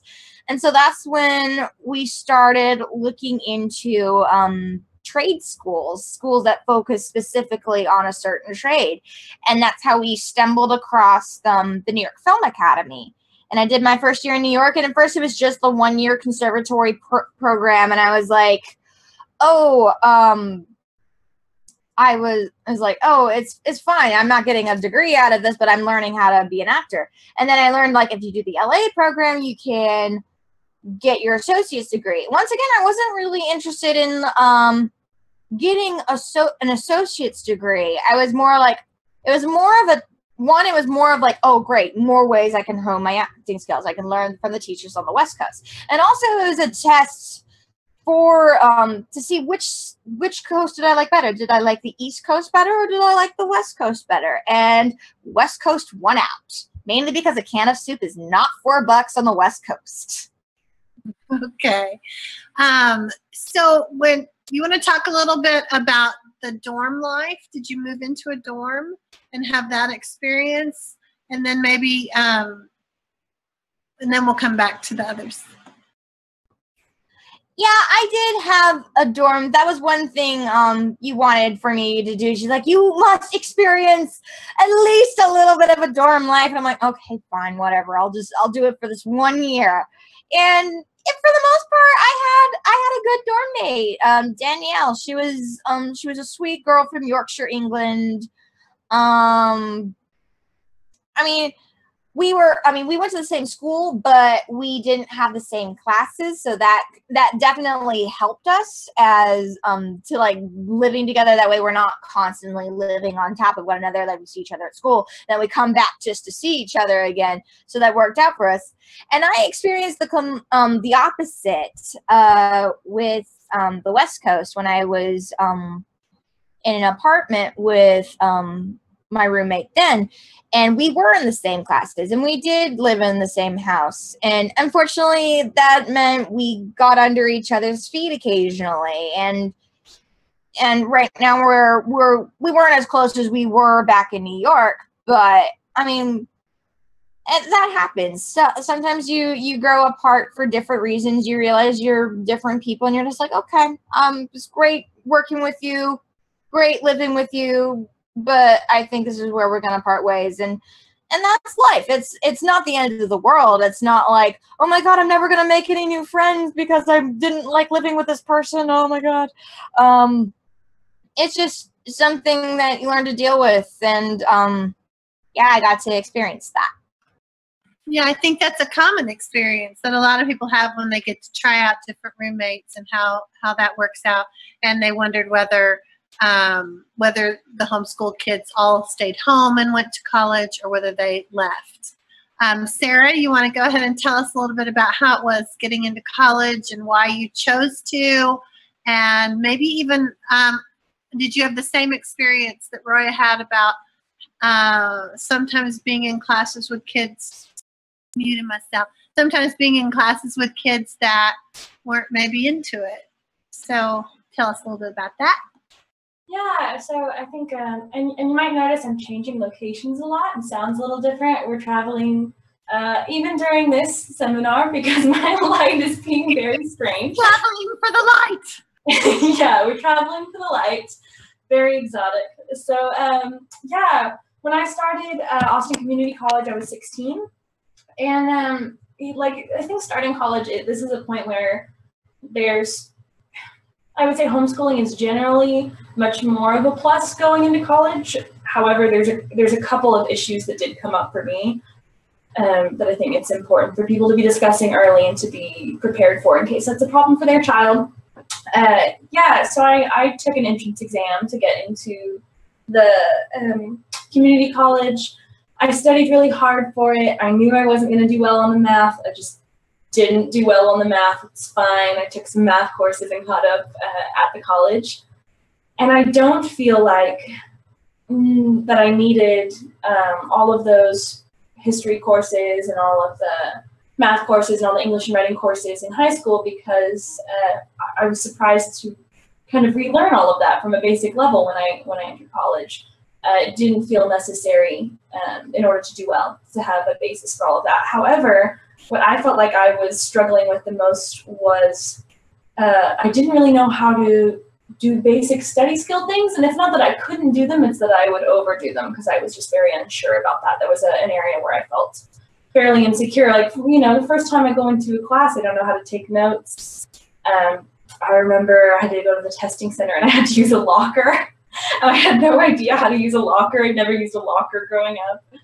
So there were definitely some things that I wish I had been a little bit more prepared for.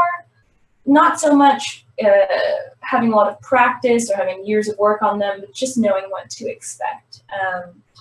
And then the second difficulty was there were a lot of unmotivated students. I would say 90% of the students were pretty unmotivated, and they weren't high school students either. Most of them were adults at the community college I was at, over 18 or sometimes over 30, over 40.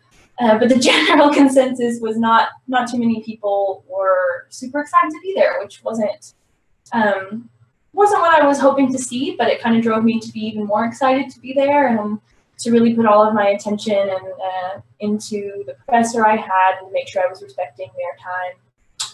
But there were definitely some people who didn't understand what homeschooling was like, and that was not only students, but it was professors as well.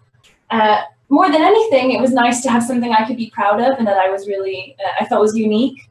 So it was more of a blessing than a curse, but it was some classes I had struggled to let people know what my background was. People will sometimes relate everything that you do to being homeschooled, like, oh, you got an A on that test, it's because you were homeschooled, or oh, you're struggling with math, it's because you're homeschooled, which is so not typical of homeschoolers. And in hearing that from educated professors, I think was the hardest part, to know that the word isn't quite spread as much as I would like it to, that this is a viable option. And if it's not for you, that's fine, but it was definitely for me. So I ended up having a really, really good experience at my community college. I did really well. I was happy with it. So was my brother. He went to UT, and he's super smart. He made straight A's, and he did great. He's graduated. And when it was time for me to go to Sweden, I went into it with full confidence that I knew what I was doing. I had learned how to study. It was a bit of a struggle at first, but it happened for me, and I was very confident in my grades and all of that, and generally confident about being a student. I feel like it's something that I know how to do. So when I started applying for Sweden, the scariest part was just the fact that it was going to be another country where everyone speaks another language. And I think that'd be scary for anyone, whether you're homeschooled or not. Nothing can really prepare you for that shock. But it was a really wonderful choice that I'm happy I made. I never had to live in a dorm. They don't actually do that so much in Sweden, nor do they study what you studied in high school. There's no core classes or basic classes. So it just felt like a smooth transition onto my specialty, and I'm very happy with that choice. But for sure, consider that if you unschool your child, I think that's an amazing choice. But there are some things that they might not know the way it's going to be when they get there, and helping to prepare them for that if they feel like they need preparation, which I feel like I did, is something that you can give them and help guide them on if they're open to it. Thanks, Sarah. I think you bring something up that's really interesting, and it's not uncommon that people feel a little bit, unschooled kids sometimes feel a little insecure because you're going from this non-traditional learning path to a traditional learning path where you're sure that everybody else got it and you didn't. And that isn't always the case. I mean, anybody that wants to jump into this kind of talk, we can go with this a little bit if you want. But I think that people often think that they're missing out or that they missed out. And yes, you didn't know how to do the locker and little things, but I don't know that academically you were necessarily at any big disadvantage. And sometimes you don't know that until you get there. And you're sitting, like Katie, sitting in a classroom full of other people that are taking the developmental classes, and they went to high school all the way through. So I think those are kind of interesting. If anybody has any ideas or comments, go ahead and jump on in. Go ahead. Now that I teach, I've learned a few things, and actually at conferences, I very often give talks about how to college to homeschoolers and unschoolers, because although I felt comfortable on a college campus, you know, I hadn't taken a test on a Scantron before, for example, you know, little things like that, like how do you do a locker combination? And if you didn't happen to have that experience, you wouldn't have known. But that's something that those kinds of things you can figure out in half an hour of Googling if you need to, or sit down and go over those. You know, I heard a story of a homeschooler who took a math class, knew all the math concepts, but didn't know the common notation. And that was the only thing standing in their way. That stuff is so easy to learn and shouldn't be a barrier to the academic piece of it, because now as a teacher, you know, nobody from a high school talks to me about what the high schoolers are learning and how to bridge that into college classes. There's no communication there. There's no standardization when it comes to the college. We are teaching our own accredited course material and assume that when you come to college, you have certain levels of ability, understanding, and knowledge.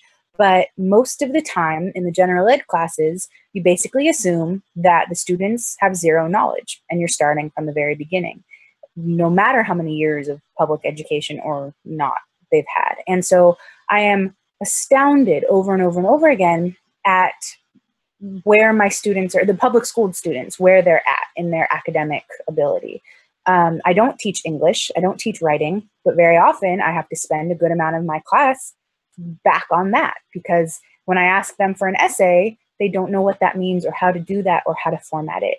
And so I think that's one of the biggest things I tell anxious parents of homeschoolers or homeschoolers who are headed into college, is that you don't have to worry about knowing less than your peers once you get there. There might be little things like the locker or the Scantron or whatever that is just a gap in your knowledge, but in terms of the subject material, there's not some magic amount of information that every single other person got handed that you missed out on. It just doesn't happen that way. And in fact, the skills that homeschoolers bring to college, being able to know how they learn and manage their own time and being interested and critical thinkers and getting intrinsic joy out of learning and choosing to be there, those things are so much more valuable in a college setting than any other high school course could possibly teach a student. And I'm saying that as someone who went through the college system and as a professor now. It's really staggering. Those specific things can be taught, but the attitude that you come in with, I think, makes a far, far bigger difference. And the other thing is that college might not be the path you go in, you know? It was for me, but I learned that way well, you know, and I was lucky that way. And the things I wanted to do required a college degree, so I kept going with it to get my master's. But it might not be the thing for you. And, you know, I say this about people who want to take even like art classes and stuff at community colleges. It's an academic class. I wrote papers and had to read textbooks and things like that in ceramics and in theater and in those classes. And if you don't want an academic class where you're talking about theory and that kind of thing as well, take those classes at a rec center, you know, or go a different route. I think very often we get so caught up in homeschoolers can be successful in college that we forget to talk about the fact that other routes are really, really viable and valuable options as well.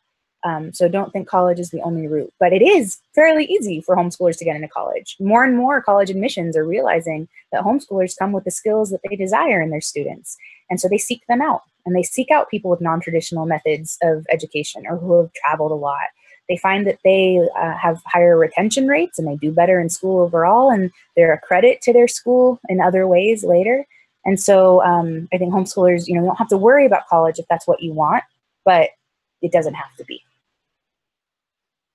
Thanks, Roya. Those are good points. Sarah, did you want to add something? Yeah, I was just going to jump in real quick and say, yeah, I totally agree with Roya. Going into university, it wasn't this amount of information that I didn't know that was the problem. I totally agree. I really didn't need to learn for many, many years. In 1492, Columbus sailed the ocean blue. I could learn that in a few minutes. I think for me, just with my particularities about how I want to learn, I like to feel very well prepared going into something. So and it wasn't even that I should be clear that these issues didn't actually cause a problem in my grades or my acceptance either. Same for my brother. I think UT has a special place just for homeschoolers. Like they want homeschoolers.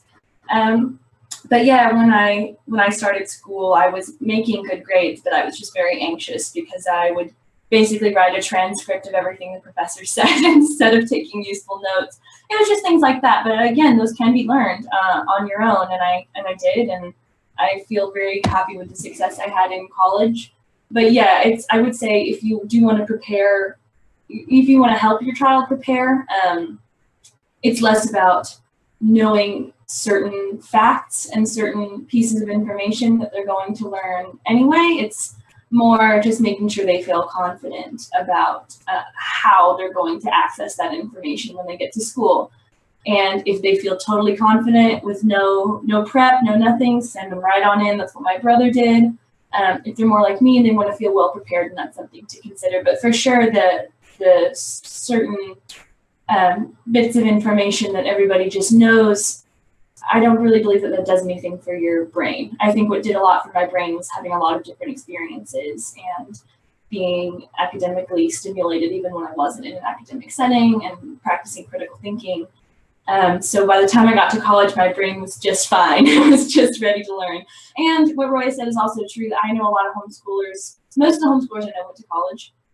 They had no problem getting accepted, but some definitely didn't and have really fulfilling careers now. I know some who are photographers, some who work in the tech industry, even some who work in scientific fields, and they're studying in vocational schools and stuff so that they don't have to get a bachelor's or a master's or anything like that, and that's absolutely an option that should be considered too. Thanks, Sarah. Those are good points. And I think the reason people have the big question about college is they think it's a door that's closed. They think that they're making this decision for their kid ahead of time that they won't be able to access college if they haven't done a whole lot of academic stuff during their teen years prior, and that isn't true. Also, I just want to touch on just to say that people worry about the ACT or the SAT test and that that's not a required thing. Sarah, go ahead. You were suddenly looking like you wanted to say something. Oh, but you're still moving for the light. Yeah, I'm still moving. I'm still trying to get this light. I apologize for my very weird computer. Yeah, I didn't take the SAT. Not only was I able to get a 2-year degree at ACC, I didn't need it to get into Sweden either, and I didn't transfer credits to my international university. There were some universities that I got almost all the way through the Stanford application and found out I had to do the SAT, so I think just learn ahead of time before you start which ones require it and which ones don't. But I've never taken any tests like that, and I had no problem going even abroad for school. So good, great. And I think that a lot of times colleges, community colleges, set it up where you can go onto their website and you can see which classes are going to transfer. I know that happened for one of my kids, that they could look at, you look at which English courses are going to be offered and then which schools will accept different ones. And so parents can help kids find their way through the course catalog so that they select the things they need. So that in our case, so they could get the 15-hour or 15 credits to transfer in as a sophomore. So, so that's an interesting take on the whole college thing. I think we're getting towards the end. We're in like our final 20 minutes. So I want to give you a chance to talk about what you think your biggest advantages were. Not even about college, but just as a young adult now, having had this different experience growing up. What do you think are your advantages that would encourage parents to, we'll tie those questions together, those advantages that would encourage parents to go ahead and be brave and jump in? Sarah, you're looking excited. Do you want to go first? Sure, and I think we all are. I can see Katie and everyone kind of going like, wee. Yeah, it's I would say that there's a ton of advantages. For me, the things that I think of all the time that I feel really grateful for would probably be, first of all, and this is something a lot of people don't always think about, but the ability to interact with people of different ages. That has served me really well in my professional life. I think, not that every school child develops this either, of course, but I have a really healthy relationship with people in a position of relative power. If they're a professor or something like that, being able to kind of to not be afraid of them and to value myself as an equal to people of all different ages and all different statuses, whether they're your professor, they're your employer, they're your parent, they're someone else's parent. I feel like it fosters just a sort of an ability to interact with people and to know how different age groups often communicate, and also to not put people into boxes about, oh, I don't want to hang out with them, they're too old or they're too young, or my parents, my friend's parents, that's so lame, or oh, a teacher, a professor. There was no mentality, I didn't learn that growing up. So I think it just makes you more open-minded to people and to variety. And I've been really lucky to have friends of all different ages who have enriched my life in different ways. I think another big thing is just the time. I had so much time to do the things that I wanted to do. People always make comments now, when I talk to new friends that I make, or I know we've talked about dating too. Homeschoolers definitely do date. So if I've ever, met a new boyfriend or something, and like, wow, you've done all these different things. Like, when did you have time for all of that? And I just feel like, I took that for granted growing up, that of course I could, volunteer on a miniature horse farm for a few months. That was weird. Definitely did that. I could dabble because I was a dabbler, and my brother could focus because he was a focuser. And without that, I feel like I would be a lot more, just knowing myself, a lot more anxious about what my options are and what's out there in the world and what maybe I missed out on. So people always worry with homeschoolers that they're going to feel like they missed out. I feel the opposite. I feel like I know what is out there for me, and I feel like I can go get it if I want to. So, and critical thinking too. I'll just make a note of that. I think I've always noted that homeschoolers, and I nanny unschooled children as well, and their critical thinking skills, I just see leaps and bounds every day from a very young age, as with all children. But I think the openness and the ability to study at different levels and above their grade level and all of that, it really is amazing. So that's fine. Thanks, Sarah. That was great. Katie, you want to tell me a little bit about what you think? Oh, my thing's going up here. So I think some of the advantages that I had as an unschooler was not being around quite as much peer pressure as a lot of the kids that are like living on top of one another, like, oh, they have to have a boyfriend, oh, they have to do this, they have to do that. I felt like because of that, I honestly think if I went to public school with the way my personality was, especially back when I was a young child into my teen years, being the antisocial person, I would probably be a very different person from what I am now. I probably would not have had the guts to go to Dallas for 3 weeks or go to New York for a year to study what I love to do. I probably would be like one of those shy, timid people. And I'm very grateful that I had a family that was awesome, and I was able to like talk to them about stuff that might have been bothering me, and we were able to like lift each other up. And also just like having the opportunity to explore myself, to explore different aspects of myself that public school systems and people in public school systems might have tried to squash out of me. Another thing that was an advantage for me being an unschooler was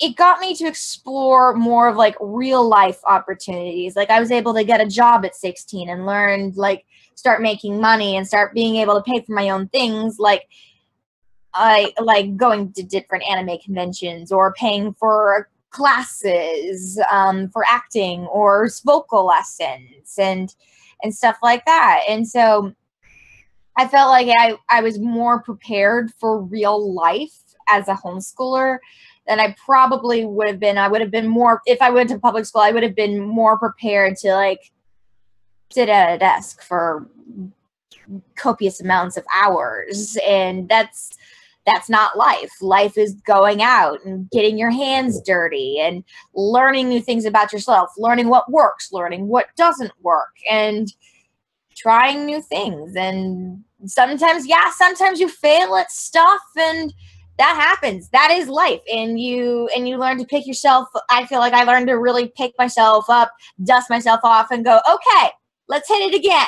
Come at me. That kind of attitude. And I'm really glad that because of my homeschooling, I'm able to be the person that I am today. Yeah, and Katie makes a super good point about kids who tend to be more introverted that I noticed with my brother, which is that it definitely gives you the opportunity, if you choose to come out of your shell, to do it at a really natural pace that's more of a choice. And in that way, I think it sticks. It feels more comfortable. It feels like you. It doesn't feel like something, at least for him, that he had to do in order to survive or to have a social life. It was something that came to him on his own. And for me, it turns out I'm a person who really likes a lot of structure and stuff, which is something we always talk about, like it's unstructured, and I'm so glad it was unstructured because I needed to come into that on my own as well. I needed to slowly come down to this place of structure where I feel very comfortable, and my brother needed to come out of that place and to be free into the world. And so there's no limitations on homeschooling. That's great, Sarah. Thanks. Roya, you want to go ahead and tell us about what you think the advantages were that you had that maybe might help other parents feel more comfortable with making this decision for their children? I think one of the life we led as homeschoolers was amazing and gave a lot of advantages. But I think one of the things that gave me the biggest advantage was just the sheer act of my parents saying, we're not going to do this thing that everybody else is doing, and we're going to do something different. And that gives me chills sometimes to think about, that my parents were so able to look at a status quo that wasn't working for them and wasn't working for their children. And they were so brave. I mean, everybody they knew, I don't think we knew a single other homeschooler when we started. And that they went in the face of all of that and decided to do things differently. And I think that generalizes to every aspect of my life, that they gave me that kind of courage and that ability to look at a situation and decide, am I okay with going along with this, or do I want to do something differently? And so I think that's one of the biggest, hugest benefits and advantages that homeschooling gave us. And then the other thing I think is nothing short of just better mental health. And I have theories here, so let me tell you. My thesis actually was one of the largest studies of grown homeschoolers and homeschooling parents that exists. And so if you go to my website, my whole entire 100-page thesis is there for the reading. But I measured happiness and depression and character traits and all sorts of mental health measurements, and found clinical significance in homeschooler and unschoolers' mental health, and that we're doing all right. And I think a big part of that, and for me anyway, is that, and in my work as a therapist, I work with a lot of people with anxiety and depression. And I trace so much of that back to either the individual not valuing themselves and what they're interested in, or if it's a teen or a kid that I'm working with, very often it's the parent who doesn't value what it is that they're interested in. And sometimes it can seem innocuous, like they just make fun of that TV show or talk about that lame thing. And sometimes it's seriously, blatantly awful, like that parent, shames them verbally for being interested in that, whatever.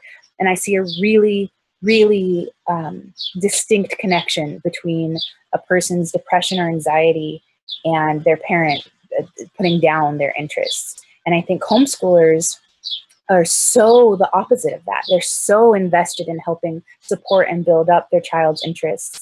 And I think that is a huge connection to the wonderful mental health that, generally speaking, homeschoolers experience. It's because, homeschoolers really are about following their kids' interests. And unschoolers, particularly, one of the big tenets of that is to not interrupt what your child is doing and to give them time, like Sarah was talking about. And I think that as a parent, when you give your child the respect of letting them choose where to spend their time, you are not only telling them that you respect them, but also helping them realize the value of their own choices. And as a parent, I want my kid to have that kind of self-esteem and that ability to make choices and stand by it and know themselves that well. I don't want them to get swept up in a crowd or just say yes because everyone else is going with it, or not feel like they can say no if they're in an uncomfortable situation and things like that. And I think so homeschoolers and unschoolers are preparing their kids for those kinds of difficult situations and to be spokespeople and advocates for things in ways that other people aren't. And so I think those are incredible advantages. And then as a homeschooling parent, I think you get the opportunity to hang out with your kids and see them. And you don't just see them at the end of the day when they're cranky and they've been already out-peopled, all day long, and people have been ordering them around, or they're just tired, or now you just have to deal with homework for 2 hours. You have the opportunity to get to know each other as a family in a way that I think a lot of people don't. And that's cool. And I would be sad to miss out on that, and sad to miss out on that aspect of my children, to get to see them do all these cool things and to be a part of helping them do that. So I think, yeah, lots of advantages, but I'd say definitely the sense of self and that mental health that brings, and all of the ways that can reach out into different parts of your life, I think is one of the biggest benefits. Great. Thanks, Roya. Our last question is just because we have had several people comment to me that they were going to have their teenagers watching to see what this sounded like, what life could be like for them. And so I wondered if maybe you would have something that you would like to tell the teenagers. Now, often we're trying to tell the moms advantages, but we need to talk to the teenagers too. So, Katie, do you have something that you would like to say encouraging to teenagers that are thinking about exploring this possible path?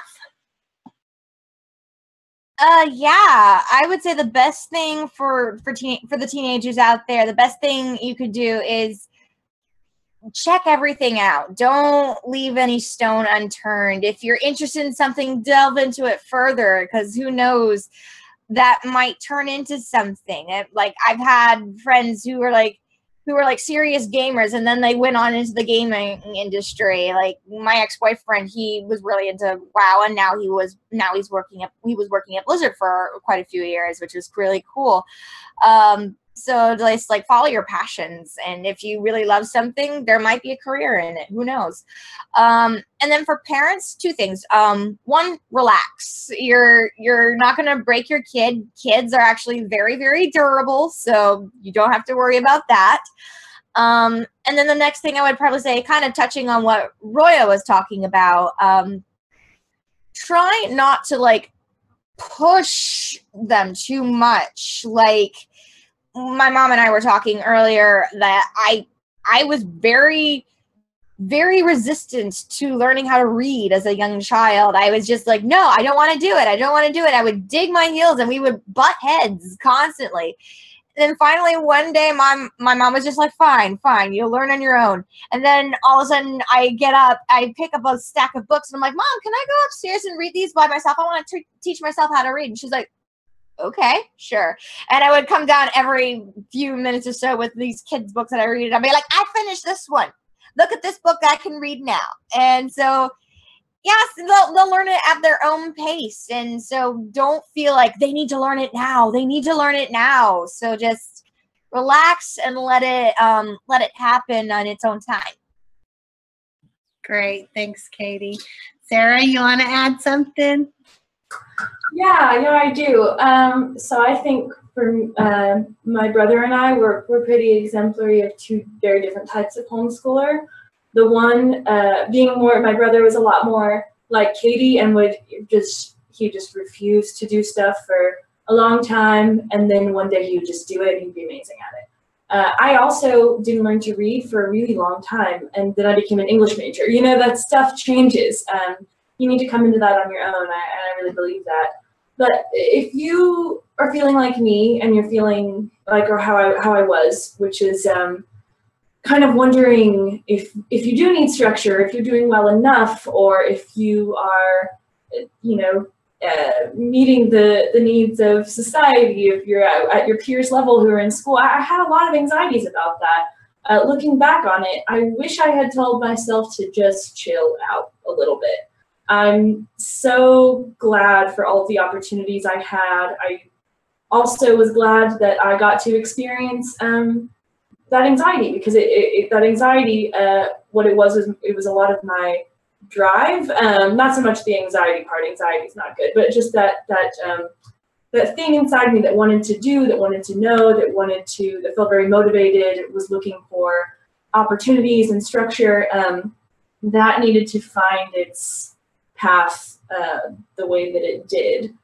I would say that just all the conversations I had with my mom growing up, which were me asking for some sort of academic test, some sort of thing, and she would provide that for me. And then I go, I don't like this. Like, this isn't what I was looking for at all. This doesn't tell me anything. That dichotomy between what I felt like I was looking for and what I was receiving from the academic world really taught me what I was really looking for. So yeah, I would say just you don't have to have it figured out now. If you feel like you need some time to just be a teenager, just be a teenager. And if you have that drive in you that's sometimes anxious or sometimes unsure, ask for things, ask for resources, ask for help. That stuff is out there, and it's totally achievable as a homeschooler. But yeah, I would say take a breath, because there's so much waiting out there for you. It's not, I don't feel like it's necessary to push it all right now, or to try and live up to the standards of other people. So, yeah. Thanks, Sarah. That was great. Roya, you want to tell us Any tips that you might have for teenagers that might be watching now? I was just thinking that homeschooling was wonderful for the three of us and for lots of other people. But if you're watching this and homeschooling doesn't feel like it's an option for you, to remember that things are very rarely completely all or nothing, that maybe there's a way to incorporate some of this into your life. Maybe it's taking, we have the CHESP, the California High School Proficiency Exam, but wherever you are, maybe there's a similar exam, or like the GED or something. So you don't have to do all the years of high school, or take a couple college classes also, do concurrent enrollment. Take classes from a charter school or an online program or something that gives you a little bit more flexibility. Part of my master's program, we were with the school counselors, and I was frequently and consistently shocked at how little information they had about alternatives to high school, and what information they had, they were not always allowed to tell high school students about. And so you have so much information accessible and at your fingertips. And so I'd say if you want alternatives, go find them. They're out there. But my big, separate from that kind of lifestyle, I think my big piece of advice just for the world is to be really vocal about your interests. And if your immediate family or your friends aren't the people that it feels safe to be vocal about your interests with, go find those people. Find the communities of people who are interested in things. Maybe it's the thing you're interested in, or maybe it's just people who are interested in things in general. Be eager, be vocal. I would say most of my jobs were because I talked about the stuff I was interested in. Along the lines of doing something other than school, find an apprenticeship. Go talk about the stuff you're interested in. Find other people who are interested in those things, and find mentors and people who support you in that. I think that's really important, not just for your future career and life like that, but also just for your own well-being, is to go be out loud about the stuff that you like, and don't feel shame about that. I think that's really, really important. So that wraps up our show. I want to let everybody know that the recording will be available at the Conscious Consumer Network page for the Love of Learning. We are episode number 65, and that will be available in a couple of days. They'll have that back up for us so that you can share it on social media so that more people can see it, because we really appreciate all of you guys that are watching now. This is really exciting to do a live feed kind of show. And I want to thank my guests, Roya and Katie and Sarah, for taking a couple of hours out to share and really explain how life was. I think you've done a fabulous job at giving people an idea of what life has been like for you as grown unschoolers, what it was like up to this point. And thank you again for everybody for joining us. And you can always come back and watch us over at For the Love of Learning. Conscious Consumer Network was designed to create a live broadcast TV network for free and independent media, and has been live on the air since the 1st of January 2015. CCN gets millions of minutes watched every month and is viewed in over 140 countries, having produced around 1,400 shows and counting. And it's very hard to get on the mainstream media, of course, the corporate media that's getting tighter and more monopolized and more restrictive for any outside information. The live broadcasts are free to view, and all shows are archived in high definition on YouTube. CCN plays host to a stellar team of broadcasters and producers, all of whom rely on the network to get their message and information out to the world. CCN has continued to evolve, constantly seeking to create greater media usage and opportunities for both broadcasters and viewers, including supporting projects such as the newly launched ConsciousCommunities.org, a brand new social media platform that is free to use and has been created for those dedicated to the pursuit of freedom, justice, peace, and sustainability to come together and co-create the solutions to a better world. Due to the constant heavy usage, we are in need of replenishing and replacing of key hardware and infrastructural wear and tear. This includes the fixing and replacing of parts of the live broadcast equipment system, as well as increasing storage capacities for content and projects. Without this, CCN and its affiliate projects will simply not be able to continue. Conscious Consumer Network is a publicly funded project, and it is up to you all to keep CCN on the air. Support our funding drive with a donation or become a monthly pledger. We thank you all for supporting free and independent media.